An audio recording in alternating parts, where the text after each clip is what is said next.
She was only 6 years old when her stepmother dragged her onto that makeshift auction stage. Beside her, her twin sister trembled silently, too young to understand the price being put on their lives. No one in the crowd moved. No one dared. Until a man with nothing left but his name and a broken heart stepped forward and changed everything. Before we begin, if stories of quiet courage, unexpected love, and everyday miracles speak to your heart, consider subscribing. One click helps us bring more of these true-to-life inspirations into the world, and we're so grateful to have you with us. Now let's begin. The old livestock barn still smelled faintly of manure, though no cow had been here in years. Dust hung in the slivers of sunlight cutting through the warped roof boards. Rusted cattle gates had been pushed aside to create a makeshift stage. And tonight, like every last Saturday of the month, it wasn't animals being sold. It was people. Children, mostly. Callan Brooks stood near the back, his broad shoulders slouched slightly under a faded denim shirt, the collar upturned more out of habit than against any real wind. At his side, his 10-year-old son Rowan gripped his hand with quiet trust. The boy's pale eyes, filmed by blindness, scanned nothing. His hearing was dulled, too. Callan had to speak slowly and clearly near his left ear for him to catch much. But tonight, Rowan said nothing, and that was perhaps the heaviest weight on Callan's heart. He shouldn't be here. Every bone in his body told him to leave, to take Rowan, and get out before the smell of desperation settled on him like it had on the others. But then she was dragged forward. 2 girls, 6 years old, maybe 7, identical in their bruises and bare feet, but not in spirit. One stood tall, defiant even in her trembling. The other clung to her sister's sleeve, her bottom lip quivering like a leaf in storm wind. The woman behind them, gaunt, sharp-eyed, and reeking of stale gin, jerked their arms as she shoved them into the spotlight. "This here's a 2-for-1, she sneered, waving a cigarette in the air. "Good girls. Know how to wash, cook, stay out of the way. I raised 'em right, starting at 200. A low murmur rippled through the crowd. Men shifted uncomfortably. A woman in a church coat clutched her handbag tighter. Callan felt something cold unfurl in his gut. The girls weren't flinching at the yelling. That was the worst part. They were used to it. He looked at Rowan. His son tilted his head slightly, sensing the tension, but seeing nothing. "No takers," the woman barked. "Fine, 150. They'll work. They know fear. And they don't cry no more. That's valuable." Callan's jaw locked. He didn't plan this. He didn't come here with anything but a broken radiator to deliver and maybe sell for scrap. But something about the hollow look in the taller twin's eyes, something about how she curled her arm instinctively around her sister, made it impossible to walk away.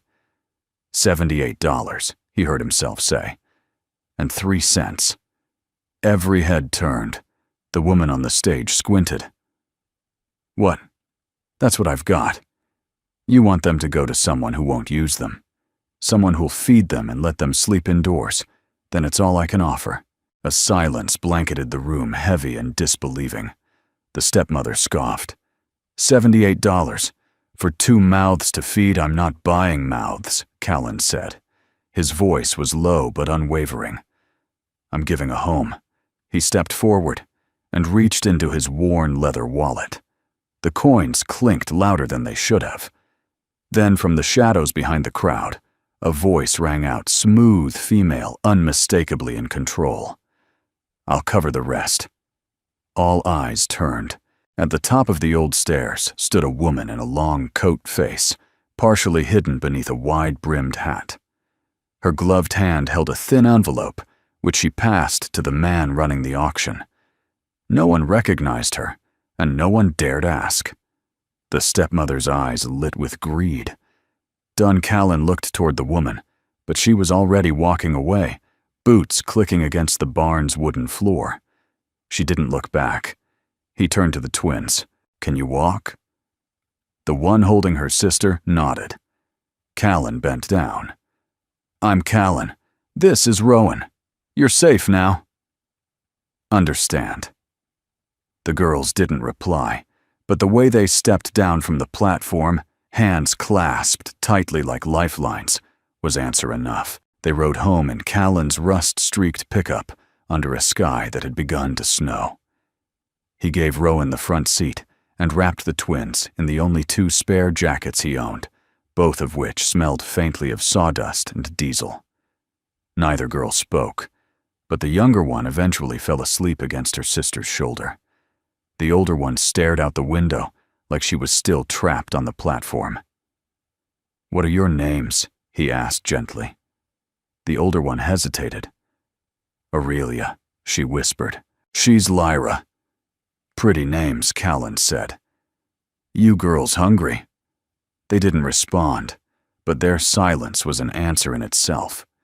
When they arrived at the cabin, 2 rooms, a stove that hiccuped on cold mornings, and a fireplace that rarely had more than embers. Callan unlocked the door, switched on the overhead light, and let them step into their new world. The living room was small, worn but clean. Rowan's books were stacked carefully on the old coffee table labeled in Braille and marked with rubber bands. Callan watched as Aurelia scanned the space, eyes darting to every corner, assessing it like she might need to defend herself. "You can sleep here tonight," he said, gesturing to the pull-out couch. "Blankets are clean. I'll fix something warm." Aurelia didn't move. Her fingers brushed the edge of the couch like it might vanish. Callan crouched to her level. "You don't owe me anything," he said softly. "You're just home now." "That's it." For the first time, something flickered in her expression. Not trust, but maybe the memory of what it felt like. In the kitchen while boiling water for soup, Callan looked through the window. Snow fell in gentle sheets. He thought of the woman at the auction. The way she spoke. The way she disappeared. Who was she? And why him? But those were questions for another day. Tonight, 3 children were asleep under his roof, and the quiet hum of Rowan breathing in the next room was the only answer he needed. Morning came to the cabin, slowly creeping in through the frost-laced windows, as though unsure if it was welcome. The old wood stove coughed twice before giving in to flame, and Callan Brooks stirred from the recliner. He'd fallen asleep in his back, aching, the blanket over his chest half slid to the floor. He listened for a moment. Silence. But not the hollow kind. The kind filled with sleeping breath and something fragile like hope. He rose, quietly stepped past the worn carpet and peeked into the living room. Aurelia and Lyra lay curled together on the pull-out couch, blanketed head to toe. Only the younger one's tiny hand peeked out, still gripping her sister's shirt, even in sleep. Rowan was already awake, sitting cross-legged on the braided rug, one hand on his talking storybook. It didn't make a sound. Batteries long dead. But he turned the pages anyway, letting his fingers trace the raised lines. "Morning, buddy," Callan whispered, kneeling beside him. "Sleep okay?" Rowan turned, slightly a slow nod. Callan placed a gentle hand on his son's shoulder. "We have guests now. Girls. Remember." The boy nodded again, this time a little faster. "They'll be part of our family for a while," Callan said. "We help them. They help us. That okay with you?" Rowan's hand found Callan's and held it for a moment. That was all the answer he needed. In the kitchen, Callan made oatmeal with a splash of canned milk and a spoonful of brown sugar he'd been saving for a holiday that never came. He set the table 4 cracked bowls, 4 mismatched spoons, and 4 tin cups filled with lukewarm water. He paused, stared at the empty chair, then went back and added a 5th setting. When the girls awoke, Aurelia moved first, brushing hair from her sister's eyes and helping Lyra sit up. She guided her like someone much older, someone who'd learned the world could turn violent at any moment, and chose instead to shield someone smaller. Callan greeted them with a warm morning, his voice careful not too loud, not too soft. He offered them oatmeal. Lyra eyed the bowl suspiciously. "We don't have to clean something for it." "No," Callan replied. Aurelia squinted at the spoons. "They match," he smiled faintly. "Not even close." Rowan sat already, waiting, fingers poised above his bowl, like he could feel the heat radiating from it. "Come on," Callan said, gesturing to the table. "Let's eat." The five of them sat down at the table. It was the first time Callan had used every seat since his wife passed away 6 years earlier. Back then, Rowan was just a baby. The extra chairs had gone cold, with time pushed into corners, holding mail and dust and little else. Now there were elbows brushing accidental nudges, awkward glances across oatmeal. It was quiet. Yes, but alive. Halfway through breakfast, Rowan reached out tentatively and tapped the table twice, then 3 times. Aurelia noticed first. "He's counting," she said softly. Callan looked up. "You understood that he tapped like we used to?" "In the dark," she said. 1 tap was yes, 2 was no, 3 meant I don't know. Callan blinked. "You made that up," she nodded slowly. It was the only way to talk when she'd lock us in the closet. A silence fell like a snowdrift. Callan put his spoon down. "Well, maybe we keep that code going. Could be useful." Rowan smiled. It was faint, but it bloomed like dawn through mist. After breakfast, the children helped with small chores. Aurelia wiped down the counter. Lyra swept without being asked. Rowan, inspired by his new companions, asked by tapping to help bring in firewood. They worked like people used to doing everything for survival. No fuss, no dragging feet. Just quiet movement and the occasional sideways glance, like they were waiting for punishment that never came. Callan watched them from the doorway, heart-twisting. That afternoon, he pulled out an old box of blankets and found one with butterflies. He laid it at the end of the girl's makeshift bed. "Hadn't seen this in years," he murmured. "My wife's favorite." Aurelia stared at the blanket for a long while. Then carefully she folded it and placed it over Lyra's shoulders before crawling under it herself. That night, Callan sat by the fire while Rowan leaned against him, head tucked into his arm. The girls lay nearby, whispering softly in their twin language. Half words, murmured sighs, rhythmic like breathing. Later, Callan stared at the ceiling long after the fire dimmed. 5 plates on a table, 3 children under one roof, and a nameless woman in a coat who disappeared as quickly as she came. He didn't know where this path was going. He didn't know if he could afford the next week, let alone the next year. But something in his soul, something buried deep under grief and grit, felt right. Not perfect, not easy, but good. And good in a world like this was something close to a miracle. The days that followed settled like new snow, soft, but uncertain, beautiful, yet precarious. Nothing in the Brooks cabin moved too fast, but everything was changing. Callan noticed it first in the quiet. It wasn't silence born of trauma anymore, the kind that clung to the girls like frostbite. It was different now, filled with hushed whispers between bunk beds, rustling pages from borrowed books, and the soft padding of bare feet in the morning as they helped one another get dressed in hand-me-downs too big for their frames. The sound of healing was always subtle. Rowan had started sitting closer to the girls during meals, his head tilted slightly, as if listening through vibrations. Callan watched in awe the evening his son reached across the table and gently tapped Aurelia's bowl, 3 soft taps.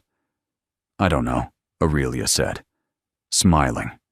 "That's what it means, right?" Rowan gave a quiet nod, then 1 tap. "Yes."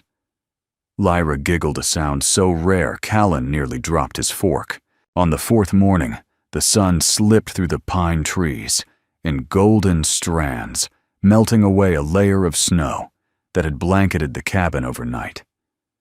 Callan stepped onto the porch to chop firewood.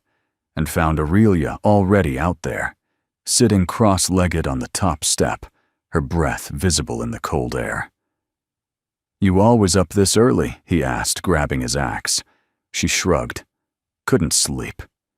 He paused. "Bad dreams," she didn't answer. Just looked out into the trees. After a beat, she turned to him. "Why did you buy us?" Callan lowered the axe. "I didn't buy you," he said carefully. "I offered everything I had to get you away from her." Aurelia's eyes flicked up. "Why, you didn't know us." Callan sighed and leaned the axe against the railing. "Rowan was about your age when his mom passed. I know what it looks like when a kid's eyes stop hoping." She stared at him, searching for a crack in his voice, a lie in his eyes. She didn't find one. Later that day, Lyra tripped on the rug near the stove and scraped her knee. It wasn't serious, but it bled, and she whimpered louder than anyone expected from a girl so usually tough. Callan knelt beside her, inspecting the wound with gentle fingers. "All right, soldier," he said softly. "Let's clean you up." But before he could rise, Aurelia appeared at his side with a damp cloth and an old first aid kit from the bathroom. "Wait," she said. "I've got it." She pressed the cloth to her sister's knee, then carefully dabbed away the blood. Her movements were slow, precise, far beyond her years. She blew gently to cool the sting, before applying ointment and a Band-Aid. "She's better with wounds than anyone I know," Lyra sniffled. Callan raised an eyebrow. "How'd you learn all that?" Aurelia didn't look up. I watched the nurses. Every time she hit us bad enough to go to the ER. Her voice was flat, matter of fact, but her hands didn't shake once. That night after the kids were in bed, Callan stood at the window, watching the snow fall again. His thoughts wandered to the woman at the auction, the elegant stranger who vanished without a name. He still didn't know who she was, but someone had left a sealed envelope in their mailbox that morning with $100 cash and a note in neat cursive, "Keep going." "You're doing better than you think." He stared at the note for a long time. Who was she? Why him? A week later, Callan drove to the edge of town with Rowan and the twins for their first outing together, an afternoon at the county library.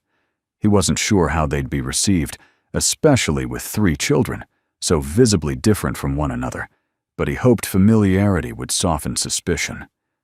The librarian, a kind widow named Miss Louise, welcomed them with warm eyes. "You're the man who saved those girls?" she whispered as she scanned their library cards. "God bless your heart." Callan didn't correct her. Inside the children's section, Lyra discovered the audiobooks shelf and rushed to show Rowan bouncing on her toes. Aurelia, meanwhile, wandered quietly through the non-fiction aisle until she came to a stop in front of the human anatomy section. She ran her fingers over a book's spine. "I want to know how it all works," she whispered. Callan knelt beside her. "Your body." "No," she said. "How to fix people." He smiled. "Well, this is a good place to start." They left the library with 5 books, 3 smiling children, and something else Callan hadn't expected, a strange sense of forward motion, like the gears of a broken clock ticking back to life. That night, as Callan tucked Rowan in, the boy tapped softly against the mattress. "One pause, one pause, one." "Yes, yes, yes." Callan frowned. "What are you saying?" "Yes," to Bud. Rowan turned toward him, his pale eyes wide with something like clarity. "She helps," he whispered, voice barely audible. "She makes me hear." Callan froze. "You mean Lyra?" Rowan shook his head. "Aurelia." Callan blinked, overcome with something he couldn't name. Rowan had never spoken so clearly, never used a name before, how he asked gently. "She touches my hand," Rowan said, tapping his palm lightly. "And I know what's real." That night, Callan sat by the fire again, knees aching, heart full.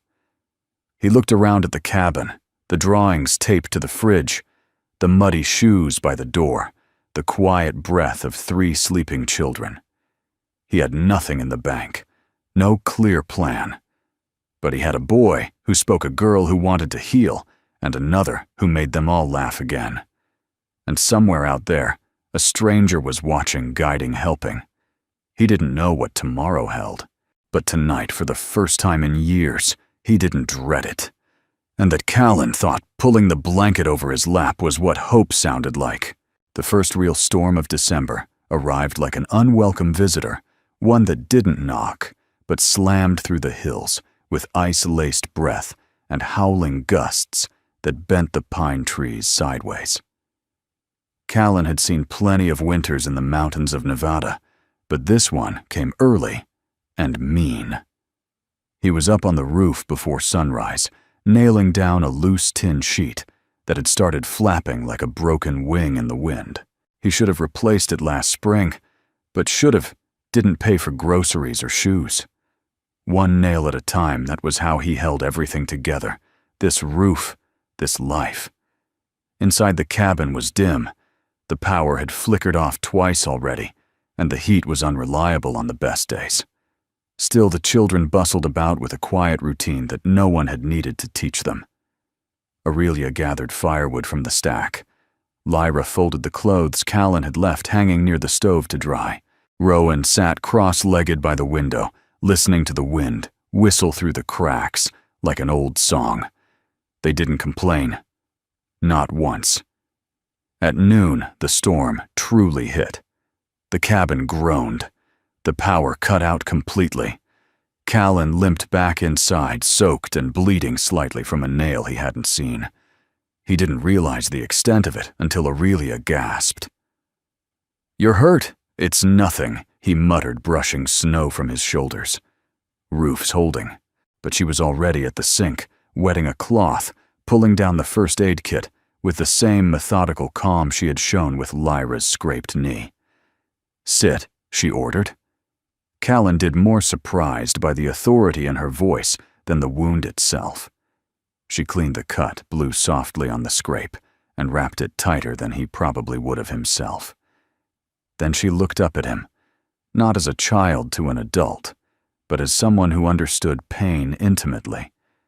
"You can't do it all by yourself." He exhaled long and low. "Someone has to." Aurelia tilted her head. "Not if someone's helping."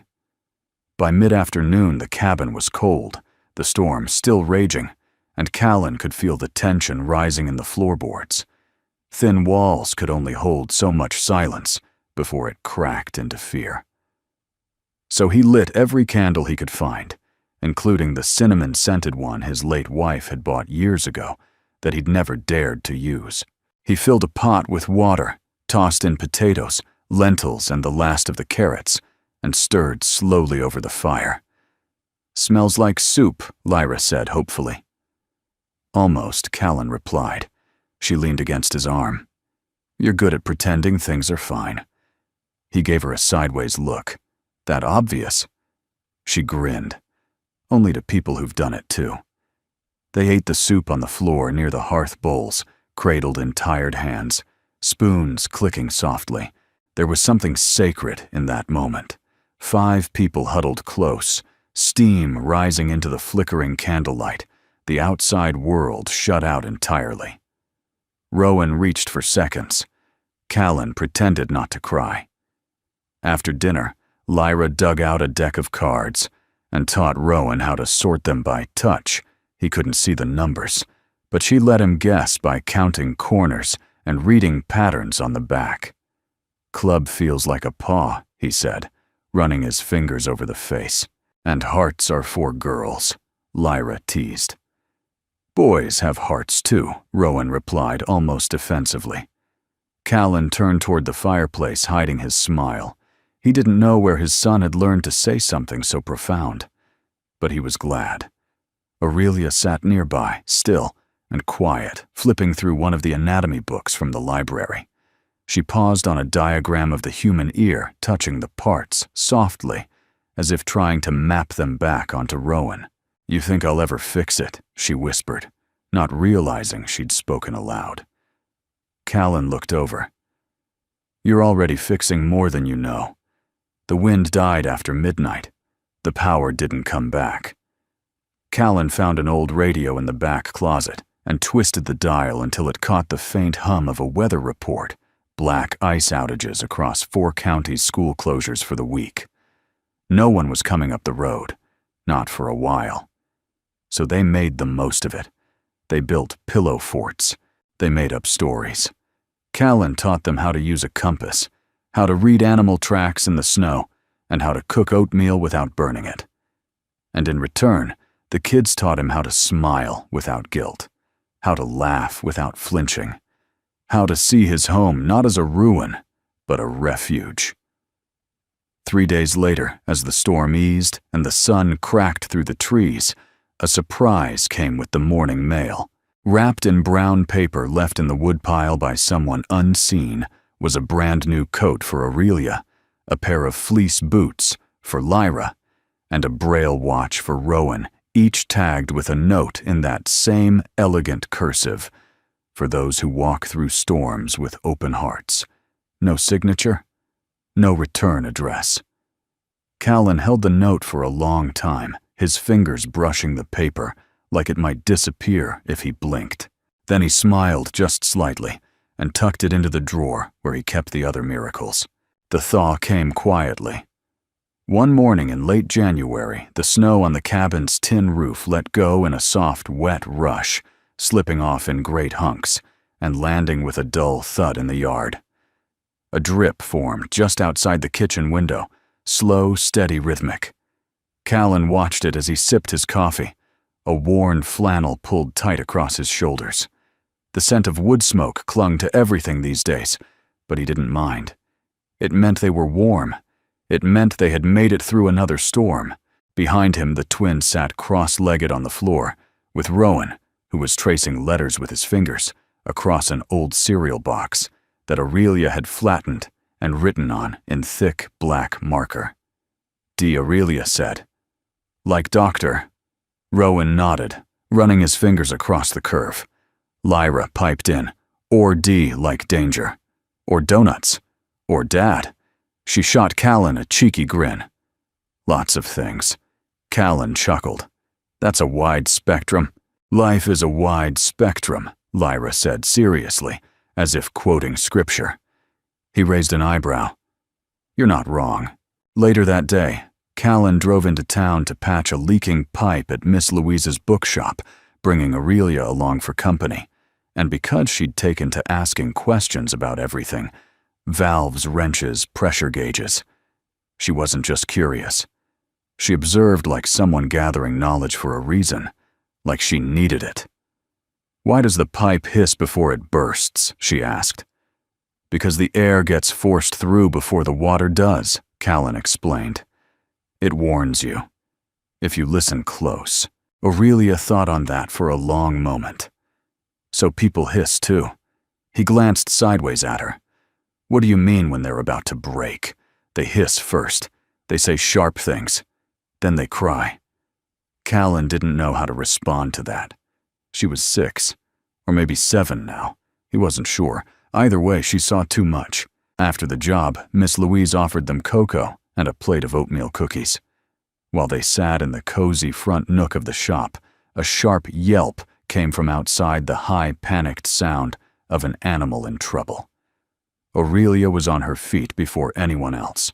They ran outside to find a golden retriever pup tangled in the neighbor's wire fence, a cut bleeding on its front leg. The neighbor stood nearby looking panicked and unsure. "I'll call animal control," he muttered.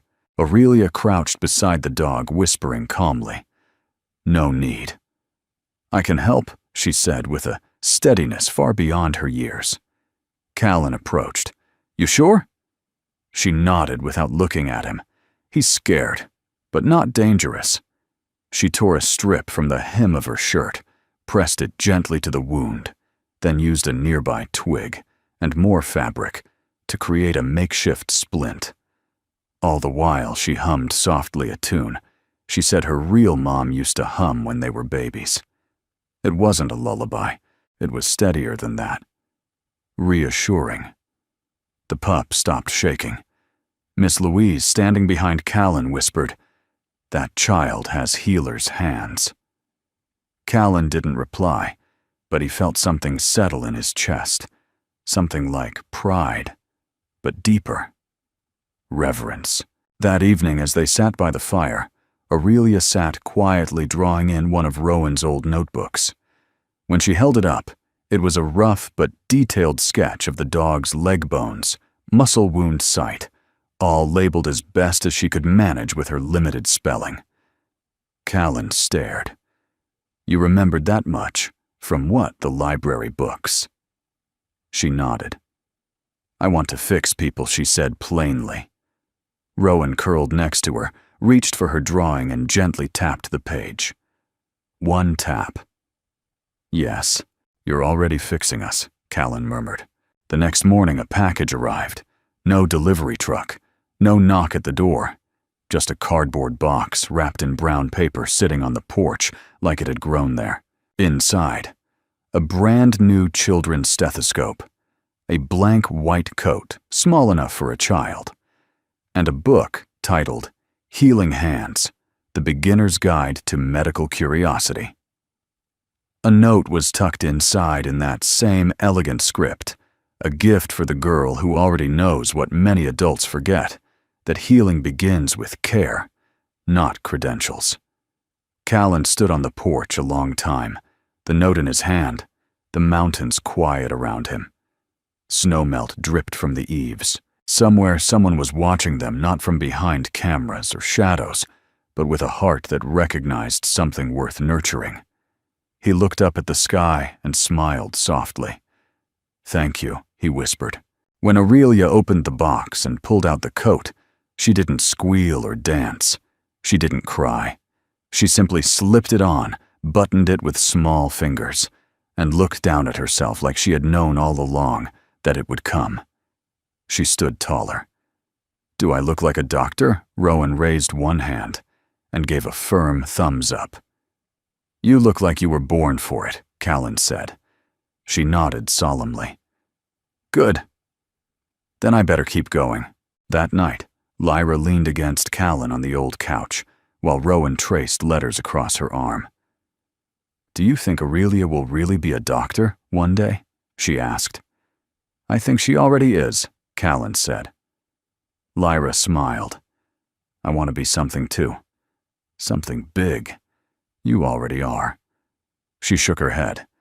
"No, I mean, something loud. Something that talks back. Something that makes the world pay attention."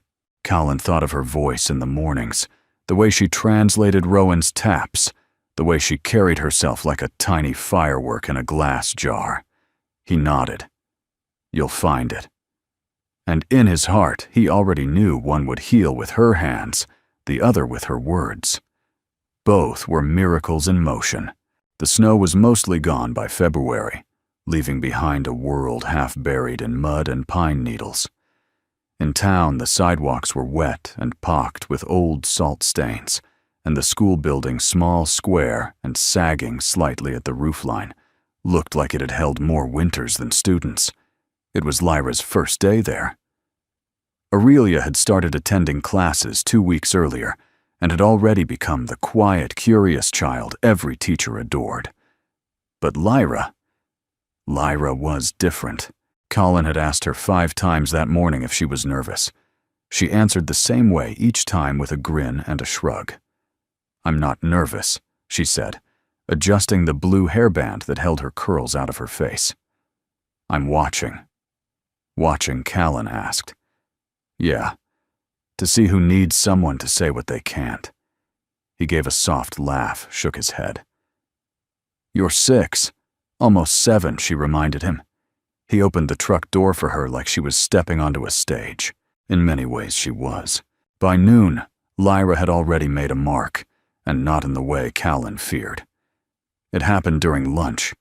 A boy in her class, thin and skittish, dropped his tray near a group of older students. They laughed as he scrambled to pick it up, red-faced and muttering. "You're such a spaz," one boy sneered. "Bet your mom still feeds you with a baby spoon." The cafeteria fell into that uncomfortable hush when everyone hears the cruelty, but no one knows what to do. No one except Lyra. She stood up, loudly. "That's not funny," she said. Her voice clear and ringing off the tile. The group of older kids turned. The boy who'd dropped his tray froze. Lyra took a step forward. "What's funny about someone being nervous, or scared, or needing help?" The ringleader scoffed. "Mind your business, orphan." Lyra didn't flinch. "My business is people like him." Then loud enough for the entire lunchroom to hear, "I used to hide under a bed because my mom's sister said I was too noisy to live in the house. But someone helped me. Someone who didn't have to. So I know what it feels like when nobody speaks up." Silence. Real silence. Then someone clapped. 1, 2, then more. The boy who dropped his tray blinked at her like she'd conjured fire. Lyra just sat back down and resumed eating her peanut butter sandwich. Later that afternoon, Callan got the call from the principal's office. He braced for bad news. But instead he was greeted by Mrs. Hewitt, the principal, who sounded more stunned than concerned. "Mr. Brooks, I just wanted to say thank you," she said. "For what?" "For raising a 6-year-old civil rights leader." That evening, Lyra recounted the entire story over dinner with the casual air of someone describing a game of tag. Aurelia blinked. "You stood up to a 5th grader?" "He was a jerk," Lyra said, shoveling mashed potatoes into her mouth. Rowan smiled and tapped the table once. "Yes." Callan leaned back in his chair, eyes fixed on his youngest daughter, not by blood, but by bond. She was growing into her fire, and that fire was starting to catch light in the people around her. The next week an envelope arrived. No return address. No handwriting this time, only a small embossed card tucked inside. The world needs more voices like hers. Consider this a beginning. Inside was a scholarship application form for a junior speech and debate summer camp held at a private university 3 hours away. Expenses covered. Callan nearly dropped the form. "Someone's watching us again," he murmured. Lyra didn't blink. "Good. I want them to see." As spring approached, the children bloomed in their own ways. Aurelia, now donning her white coat like a second skin, spent afternoons drawing diagrams of the human heart and reading aloud to Rowan about the skeletal system, slowly turning the pages so he could touch and memorize. Lyra wrote essays even when no one asked for them. Her latest was titled, "Why Every Kid Deserves a Second Try." Mrs. Hewitt posted it on the school bulletin board. Parents began to notice. Rowan, once silent, began asking questions, not with words, but taps and gestures and touches that made more sense than any spoken sentence ever could. His world was opening piece by piece, with the help of sisters who refused to let him drift. Colin spent evenings watching them, not to supervise, but to marvel. And yet, despite everything they were building, he still felt the shadow of questions. About Vivian, about what it meant to receive help from someone you couldn't name, about whether this miracle he was living was something he'd have to pay for one day. He kept the envelope in the drawer with the others. He didn't know where it all led, but every time he looked at Lyra bold as thunder, or Aurelia patient as rain, or Rowan blinking at the wind like he could feel the world again, he knew he wouldn't trade it for anything. That night, as the fire cracked low and the children slept soundly, Callan stepped outside with a blanket draped over his shoulders. The stars were out. The pines were quiet. And somewhere he knew a woman he hadn't seen since the auction still watched from afar, not as a benefactor, not as a stranger, but as something far more mysterious and maybe far more personal than he'd ever dared to imagine. It began with a receipt. Callan found it wedged between the pages of Rowan's favorite Braille storybook, likely slipped there by small, curious fingers. At first he thought it was nothing, a slip of paper left over from one of the donation boxes that had appeared now and then on their porch.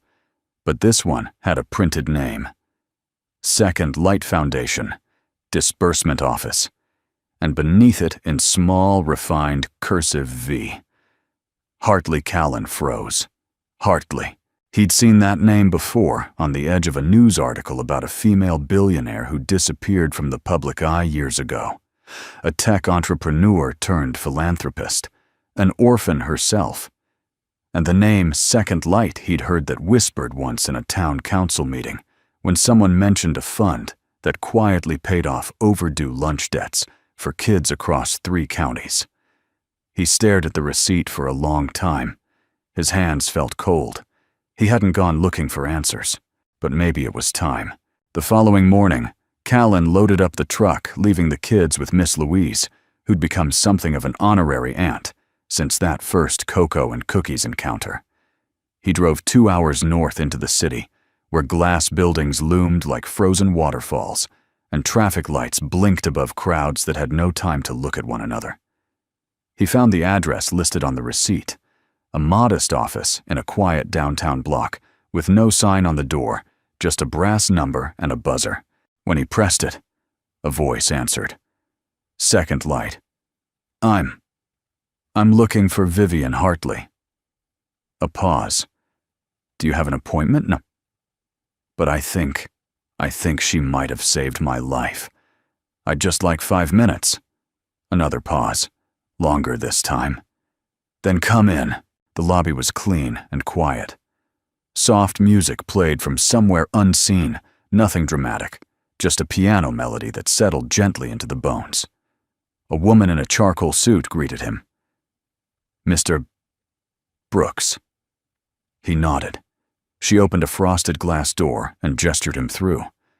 Ms. Hartley doesn't meet with many people, but she asked to be notified if anyone ever came asking for her directly. Callan's throat tightened. Why, you'll have to ask her. Vivian Hartley sat behind a desk of pale oak, surrounded by windows, that looked out on the quiet edge of the city. She was older than the photo he remembered, late 40s, maybe 50, but her face held the same sharpness, the same poised stillness. She wore no makeup, no jewelry, just a simple sweater and slacks. Her hair was tied back, and in front of her sat a cup of untouched tea. When Callan entered, she stood slowly. Mr. Brooks. He hesitated. You know me. I've known you since the auction. His jaw clenched slightly. You paid for those girls. I helped, she said gently. You were the one who couldn't walk away. Callan stepped closer. Why, Vivian took a slow breath. Because once someone walked away from me. I was 7. Foster system. I thought someone would come. They didn't. So when I saw you, what you did, it was like watching a wound I never knew could heal begin to close. He said nothing, just stood there, absorbing every word like a page he couldn't yet turn. Vivian gestured to the seat across from her. Please, sit. They talked for almost an hour. Vivian explained that she'd created Second Light to help quietly without publicity or praise. She sought out people who didn't ask for help, but chose compassion anyway. Callan was one of them. I didn't want to interfere, she said. I just wanted to keep the light on so you could keep walking. Callan's voice cracked. You saved us more than once. No, she said, her tone softer now. You saved them.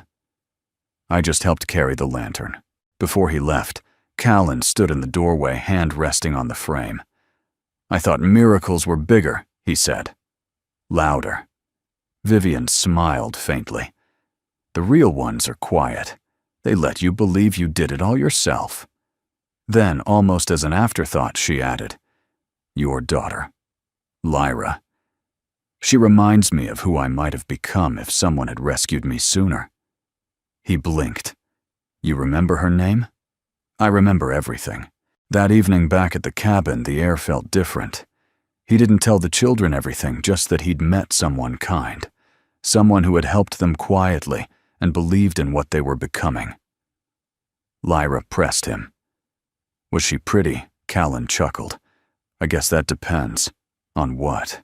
The invitation came in a thick ivory envelope sealed with gold foil and addressed in ornate handwriting. To the Brooks family. Callan almost threw it out, assuming it was another charity flyer or bulk mail from a medical fundraiser. But inside was a formal letter from the Regional Children's Council announcing that Lyra Brooks had been chosen to receive their annual Voice of Courage Award. They were inviting her, her family, and her guardians to a small ceremony held at the county hall. Is this a mistake? Callan asked aloud, rereading the letter. Lyra peeked over his shoulder. Nope. I'm awesome. Callan stared at her. What? She shrugged. You think I told that lunchroom story for free? The event was scheduled for the first Saturday in May. Spring had come to the mountains, at last. Real spring, the kind with wildflowers curling up from damp soil and bees bumbling against sunlit window panes. Aurelia found an old sewing kit and mended the fraying hem of her favorite dress, determined not to let the loose threads ruin the occasion. Rowan tried on 3 shirts before Aurelia helped him pick one with tiny white buttons and a collar he called the itchy kind. Colin, for his part, dug out the only jacket he owned that wasn't flannel and prayed it still fit. He hadn't worn it since Rowan's baptism. It was tight across the shoulders now, but it would do. Vivian Hartley, when she heard about the ceremony, offered to send a tailor. Callan refused. We have everything we need. The county hall was grand, in the way old American buildings are white pillars, wide steps, and the faint scent of lemon wax and old paper lingering in the walls. The auditorium seated 100, maybe more, and that night every seat was filled. 5 of them sat together in the front row. 5 seats. 1 family. Lyra sat in the middle, fidgeting with the strap of her sandals, whispering jokes to Rowan that made him snort with laughter. Aurelia sat tall and silent, her white coat folded neatly on her lap, even though she wasn't wearing it.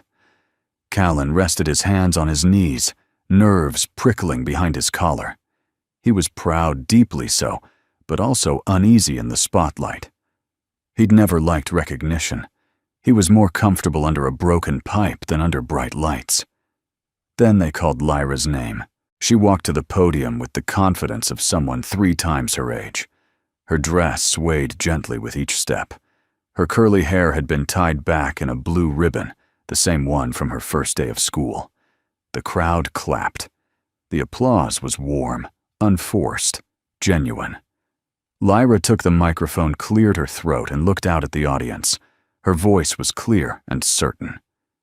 I used to think being loud made you bad, she began. I thought if I talked too much, people would stop listening. But then someone told me that voices aren't meant to be quiet. They're meant to be used, especially for people who are too scared to speak. A murmur of agreement rippled through the crowd. She continued, My name is Lyra Brooks.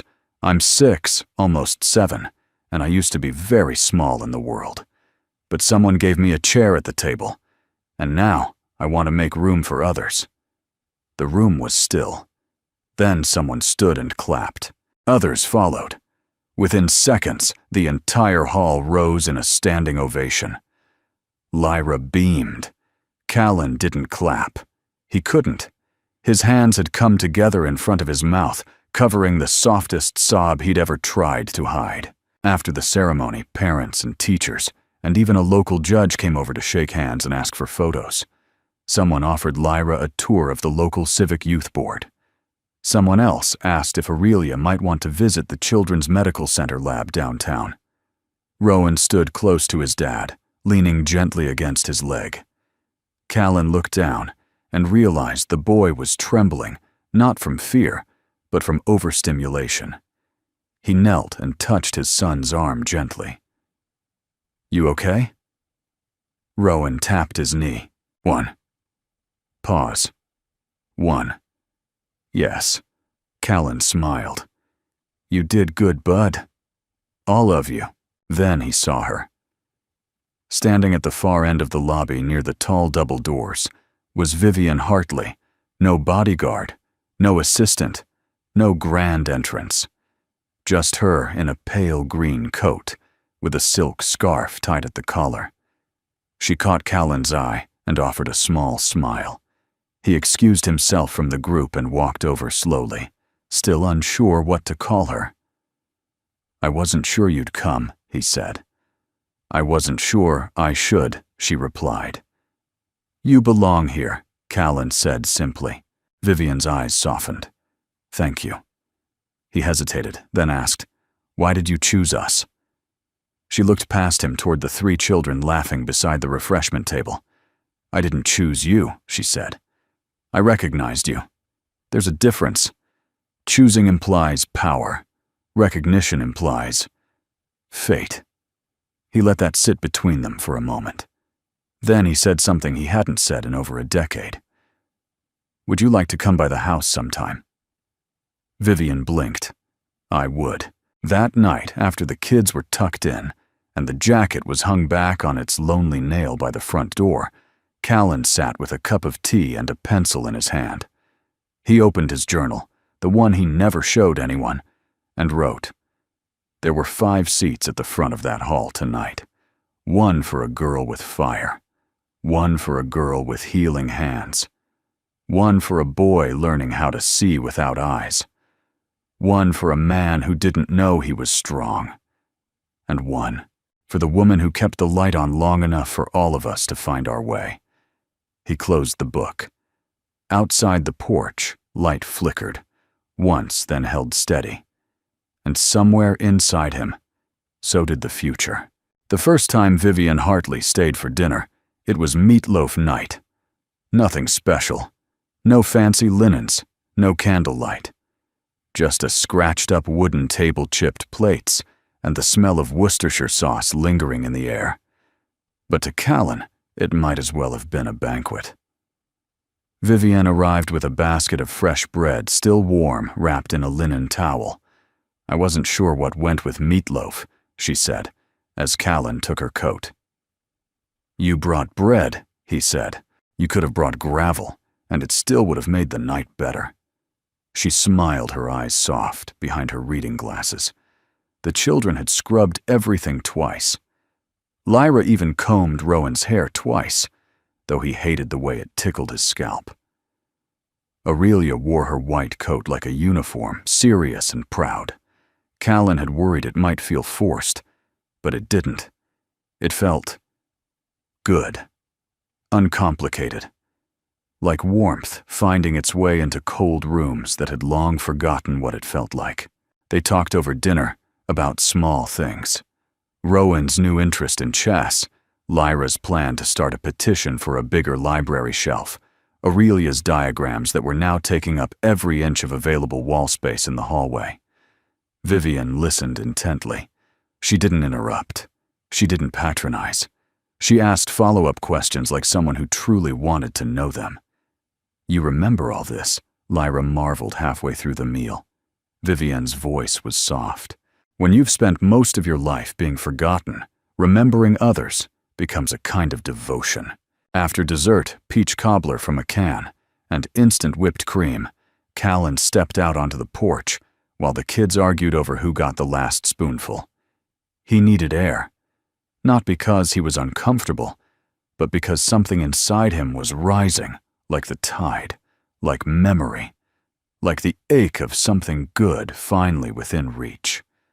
Vivian joined him a moment later, folding her arms against the breeze. They stood in silence for a while, watching the moonlight stitch silver across the pines. "She's going to change things," Callan said, nodding toward the door. "Lyra. Maybe Aurelia, too." Vivian smiled faintly. "They already are." He looked over at her. "You made that possible." "No," she said firmly. "You did." Callan leaned against the railing. "I don't always feel like the man they think I am." "They don't think anything," she replied. "They know. They live it." There was something about the way she said it, unapologetic, unpolished, that made him feel more seen than he'd felt in years.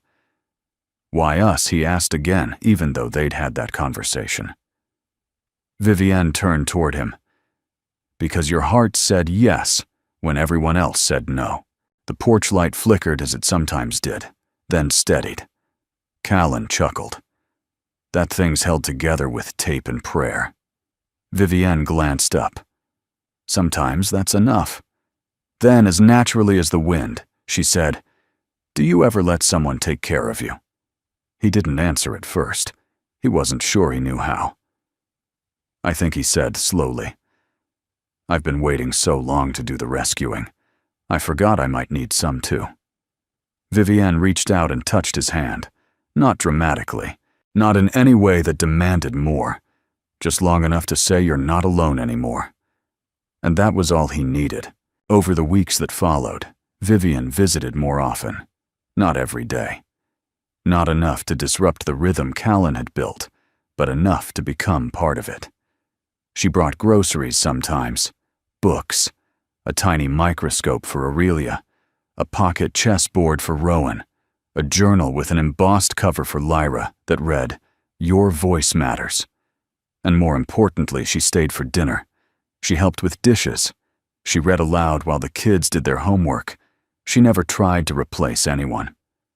She simply showed up consistently, gently, wholly. One afternoon in late May, Rowan fell asleep with his head in Vivienne's lap as she read from a book of fables.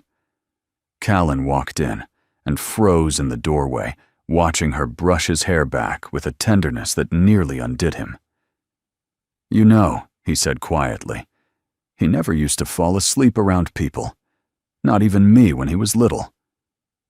Vivienne looked up. "Then I won't move." Callan crossed the room, sat beside her on the floor, and exhaled a breath he hadn't realized he was holding. "I thought love like this came once," he admitted. "And if you lost it, that was it." "It doesn't come once," she said. "It comes when you're ready. And sometimes, only sometimes, you're lucky enough to recognize it." They sat there a long time. No declarations, no confessions. Just the hum of peace finally allowed to exist without question. That night, Rowan stirred in his sleep and murmured a word Callan hadn't heard from him before. "Mama." Vivienne, halfway out the door, turned.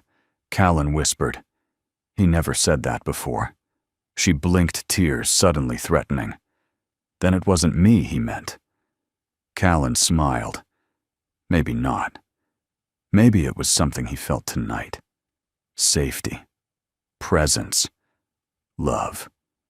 She stood there a moment longer, then left the porch light on behind her. Just like always. The end of the school year brought with it a sudden flurry of firsts. Rowan had his first classroom performance, standing at the front of his class, with Aurelia beside him, reciting a poem they had memorized together. He couldn't see the faces in the crowd, but he could feel the applause warm and surrounding like sunlight on skin. Lyra received her first official invitation to join the junior speech team at the state level. Her essay, "A Quiet Kid's Guide to Being Loud," had been published in the local newspaper, prompting an outpouring of letters from readers twice her age. Aurelia completed her first anatomy model, pieced together from cardboard, string, and patience, and her teacher whispered to Callan during pickup, "She's the most focused child I've ever met." But what caught Callan most off guard was the letter Aurelia handed him on a rainy Wednesday afternoon. "It's for you," she said, simply tucking it into the pocket of his flannel shirt before skipping off to make tea for Rowan. That night, after everyone had gone to bed, Callan unfolded the letter and read it beneath the flickering light of the old lamp in the corner. "Dear Dad, I call you that now, because it's what you are. You didn't pick us from a catalog or take us because it was easy. You stepped into a fire and never looked back. And I think that's what being a father really is. You didn't just give us a home, you gave us space to become people. Rowan can hear the world now, not with his ears, but with his hands and heart. Lyra shouts when it matters and listens when it counts. And me, I'm learning how to fix things. I think one day I'll fix people too. but only because you fixed something in me first. Thank you for choosing the hard thing, for staying, for teaching us how to stay too." Love Aurelia Callan folded the letter carefully, his hands trembling, not from age, but from wonder. He placed it in the wooden box beneath his bed, along with a collection of other sacred things, the receipt from the auction, Rowan's first drawing, Lyra's first petition, and a single note from Vivienne that read, "You are the good that lasts." The next morning he found Lyra sitting on the porch steps, legs tucked beneath her, scribbling into a notebook. She didn't look up when he joined her. Writing another speech, he teased gently. "Not a speech," she said. "A letter. To who? To the kid who lives here next." Callan blinked. "Next." She shrugged. "Someday someone else might need this porch, these walls. I just want them to know they're already part of something good." He reached out and mussed her hair. "You're an old soul. I'm just a loud one," she grinned. That afternoon, Aurelia found Callan in the shed out back, organizing old tools and oil cans. "Can I ask you something?" she said, standing in the doorway in her white coat. "Always. If I go to medical school one day, and it takes me far away, would you be okay?" Callan set down the wrench he was holding. He walked over, crouched so they were eye level. "I want you to go as far as your feet and faith can carry you," he said. "And wherever you land, you'll still be mine." She blinked. "But we're not yours." He placed a hand gently over her heart. "You are, in every way that matters." She wrapped her arms around him tightly, burying her face into his chest. Callan held her a long time. That evening, Vivienne arrived unannounced, not with groceries or books or quiet charity, but with a single envelope. "This came today," she said, her voice carrying a weight it hadn't before. Callan opened it and scanned the contents slowly. A legal notice. Full parental guardianship awarded to Callan Brooks for Aurelia and Lyra. It was done. No more temporary. No more paperwork. No more waiting. He looked up at Vivienne, stunned. "You made this happen." "No," she said. "You did," but her eyes glistened. "You're family now," she added softly. Callan nodded, voice thick. "So are you." She hesitated. "I never thought I'd be included in something again." "You're not included," he said, taking her hand. "You're woven in." That night, for the first time, they lit the fireplace, not for warmth, but for celebration. Lyra performed a dramatic reading of the guardianship letter. Rowan clapped louder than anyone. Aurelia insisted on baking cookies with too much flour and not enough patience. And Vivienne stayed long after the dishes were done. She stood in the kitchen doorway, watching Callan sweep crumbs from the floor. "You look tired," she said. "I am," he replied, "but it's a good kind, isn't it?" He turned to face her. "Yeah, the kind that makes you feel alive." She stepped closer. "I've been thinking about not disappearing this time." He reached for her hand. "Then stay." And this time, she did. Later, as everyone slept and the fire crackled low, Callan opened his journal and wrote, "We were strangers bound by circumstance. Now we're a constellation of second chances. This house used to be quiet. Now it sings." Outside, a summer wind whispered through the trees. Inside, 5 hearts slept in harmony. And somewhere between then and now, between who they were and who they'd become, they had stitched together something far rarer than safety, forever. It began like any other morning. Birdsong sifted through the open window, and sunlight curled around the curtains like it had been waiting for permission to enter. Callan Brooks stood in the kitchen barefoot on the cool floorboards, flipping pancakes with one hand while pouring coffee with the other. A delicate sort of peace filled the cabin, the kind that doesn't arrive loudly, but through 1,000 small, hard-won victories. Rowan was the first one to shuffle in his steps, steady, confident now.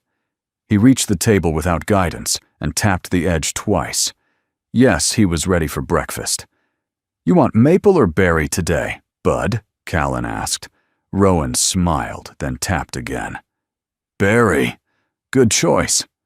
Lyra burst in next, halfway through an argument she was having with herself about whether pine trees should count as an architectural feature in her latest Save the Forest speech. She tossed her notebook onto the couch, grabbed a banana, and started pacing.